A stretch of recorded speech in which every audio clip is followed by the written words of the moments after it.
What's going on, guys? So we're back here today. I saw Spider-Man Brand New Day last night. This is going to be my spoiler review. I'm not going to give you guys a non-spoiler review. So you're being warned now at this point that if you have not seen the movie, now is your time to click off, swipe up, because you're going to see some of these clips on TikTok as well. So yeah, once again, in 3, 2, and 1. So I wanted to start this off with this movie is very much a darker tone, and I like the way Marvel's going right now with the finding yourself through the darkness. And this is a very much a comic book Spider-Man movie.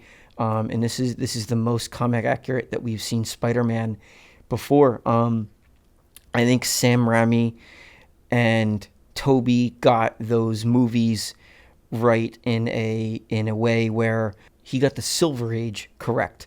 The lighting and everything else about those movies were awesome. Andrew, he got the quips right, the suit. Sometimes the writing just wasn't there.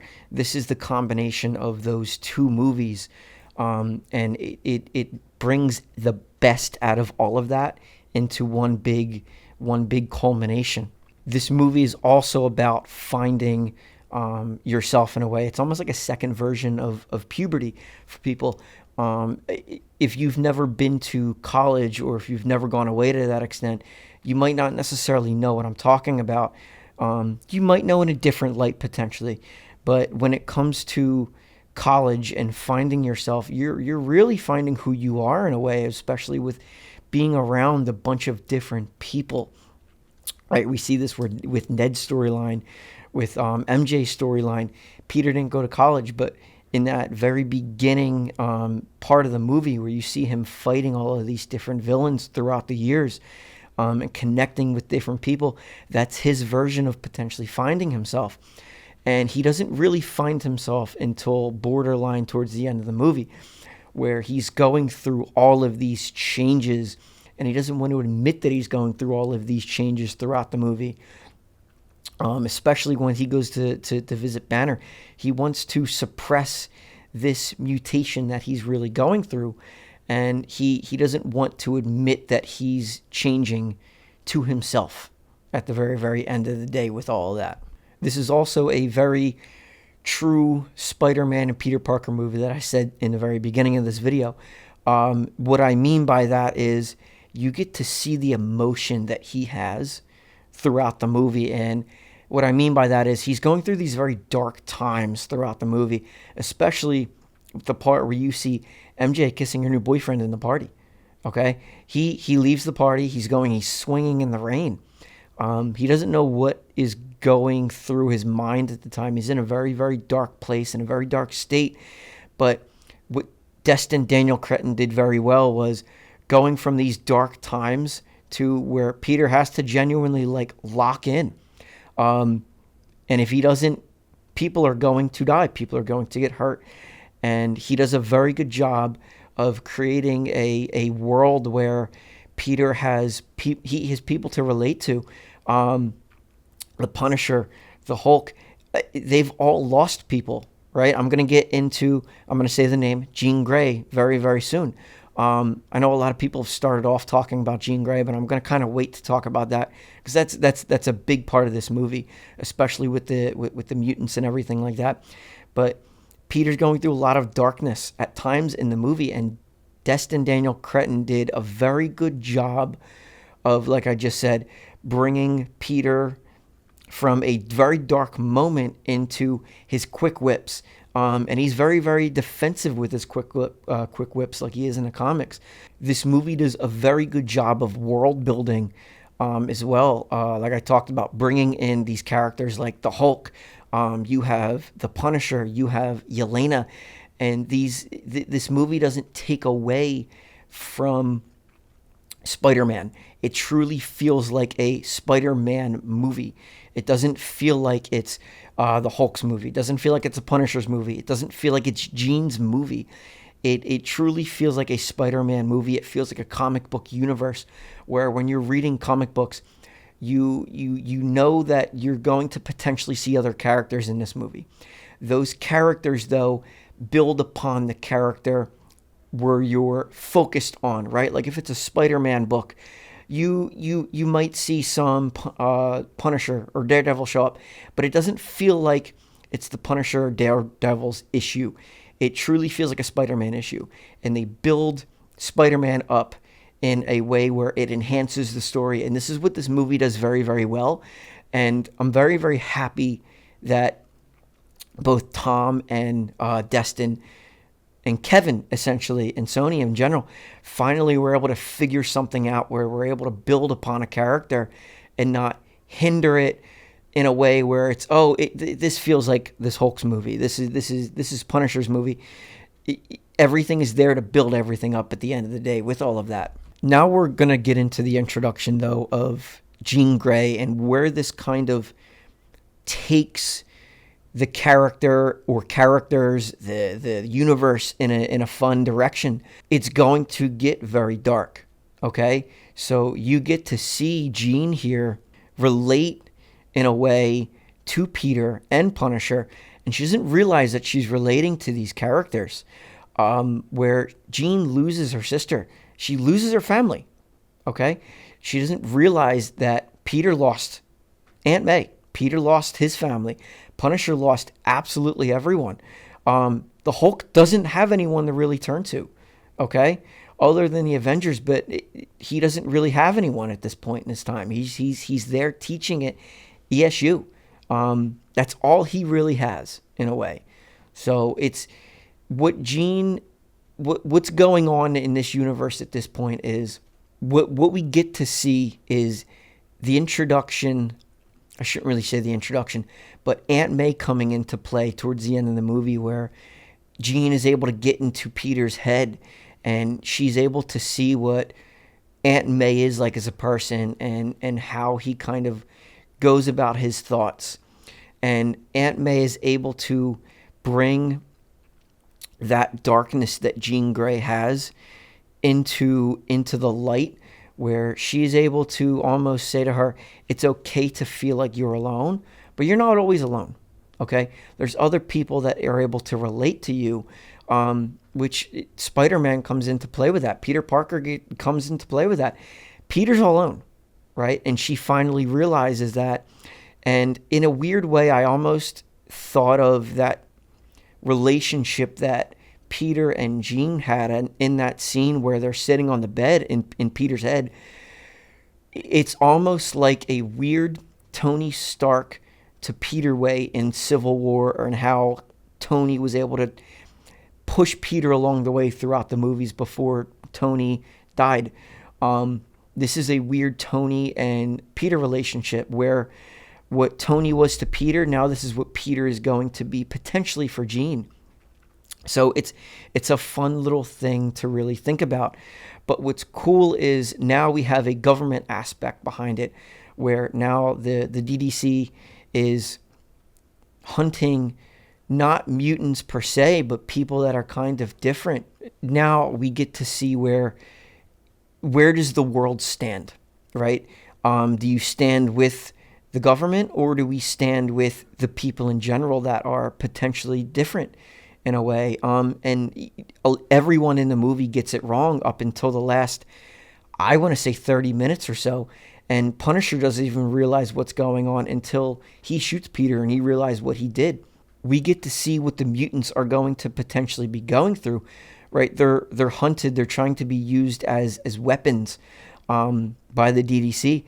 And that's going to play a big role for what's going to happen in the future, right? We're potentially going to be getting a Sentinel project, right? Where you see in the movie where Spider-Man is fighting the Hand, and even the guards at some point, they have this technology that are able to overcome Peter's webbing, where they're able to more or less, I guess, evaporate it. I don't really how do you really want to say that.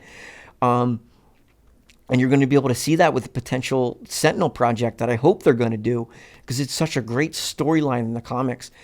And you're able to overcome the powers of the mutants, and you're going to see them potentially try to band together to overcome all of this. hatred and everything under the sun with that. I really hope that the mutants aren't just pushed into one solo movie. I really hope that we get to see mutants introduced into other movies. The way Jean Grey was introduced was perfect, right? And I hope we get to see this as movies go along in the universe, right? I genuinely hope we don't get this X-Men project until potentially 2028 or 2029. Let everything build up, right, into one culminating film like they did with the Avengers projects. But in a weird way, try to introduce some of these characters, like I said, into other movies where they're able to relate to that character that they're introducing, or they're able to relate to that character that they're in the movie with. I think it would be such a fun thing to do, and it would be such a good build-up for the Marvel Universe in general. Because I feel like what's going on right now is the MCU is going down a darker path, right, where we get the Thunderbolts, where that movie's about mental health, okay? In a weird way, this movie, Spider-Man, is in a way about mental health in a way, and trying not to be alone. You're alone with your own thoughts, so it's kind of connecting to the Thunderbolts in a way, and you're not having anyone there by your side. And in a way, Fantastic Four is introducing a big family aspect to that. It's very, very beautiful, and I really hope this is a very gigantic turnaround for Marvel, just because of the lackluster project that we've gotten over the last few years. It's very nice to see at the end of the day, and I hope this is like I said, a big turnaround for Marvel. We have Doomsday coming up next. I have very high hopes and very high expectations for Doomsday, and I hope these characters that we get to see in this are in it in some capacity, right? Where the end credit scene for Spider-Man, nothing crazy, but it does link to something larger, okay? Where Jean Grey is already going to be in Secret Wars. We know that. She's already been confirmed for it, which is awesome. Spider-Man's going to be in Secret Wars, right? We know Toby, potentially Andrew, Tom is going to be in Secret Wars. So we get a lot of world building. We get to see these new characters interact with each other. From what I've heard, there's rumors that these X-Men characters that we will see potentially will be in Secret Wars. So that might be a very good way to introduce these characters into the Marvel Universe. It might not have to be just solo movies that I was talking about. We might be able to see these characters get introduced into Secret Wars, have them interact with each other, right? Now we just got a new Black Panther, okay, and David Johnson. There's a rumor he might be in Secret Wars. So we might be able to see all these characters interact with each other and relate in a way, which is something very beautiful and would be very, very fun to see on screen, and I don't think people are realizing how big Secret Wars is actually going to be. Doomsday is going to be this very big project. It's going to be Doom's movie, just as in the way Infinity War was Thanos' movie. This is Doom's movie. So you're not going to see a lot of character building in the light that I feel like people want to see. Secret Wars is going to be a Avengers movie, okay? I'm not saying Doomsday's not an Avengers movie. Doomsday's Doom's movie, though. It's his introduction, is his character arc, just like how I said Infinity War was Thanos' movie.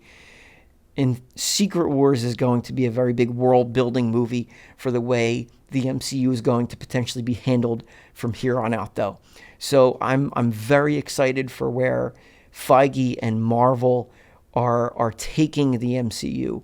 I'm very excited for where Spider-Man is going to potentially be going forward with this, because there's a lot of world building that goes along, and there's a lot of world building that will be happening, and these movies aren't made for critics.